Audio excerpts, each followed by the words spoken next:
Hey everybody, and welcome. Today we're going to be talking about a location that has often piqued my interest, but I never really dove deep into it until now.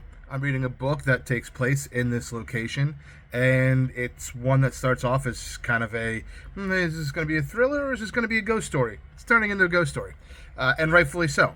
So the location that the book is set in, which is fiction, but the location is real, is the Aokigahara forest in Japan. Now, this forest is found at the base of Mount Fuji and is, if I remember correctly, about 30 square kilometers or 12 square miles in total size. Has grown over the lava rocks that formed after Fuji erupted in, I believe, 834 CE. And it is a very fertile, very dense forest. And the deeper you go in, they start cutting off the trails for hikers because it gets thicker and denser that you can't create them, and you end up getting lost out there. Anybody who's taken a land nav course can tell you it's very easy to go off kilter, especially or even with GPS, phones, and compasses, and especially when you don't have those things. And this forest is so dense that signals don't get through, so your phone's not going to work for very long. And the lava rock is very magnetized, so compasses don't work well either.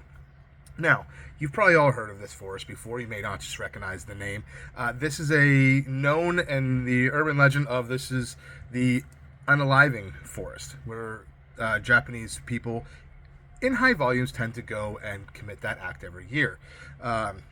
In about 2010, 2013, sometime around there, the government has stopped reporting the numbers because the forest was getting the reputation for just that.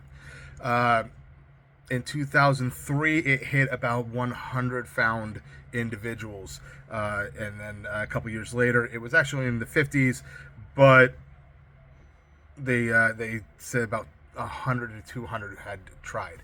A lot of people will go in there, decide that this isn't the thing, and come back out. But it is kind of the perfect location for it, as that was listed in a manual on perfect ways to commit. And it's really kind of a sad thing that the forest has become there, because it is absolutely beautiful with natural caves, great hiking, but the eerie silence will get to you because there's no sound that really travels through there. And it's also said to be haunted by ure, which are vengeful spirits. That's why you really don't want to get caught out there at night. And if they don't get you, all the porosity holes and crevices of the lava rock might. So be safe. If you're in Japan, go check it out for its beauty. Just make sure you're out of there in time. See you next time.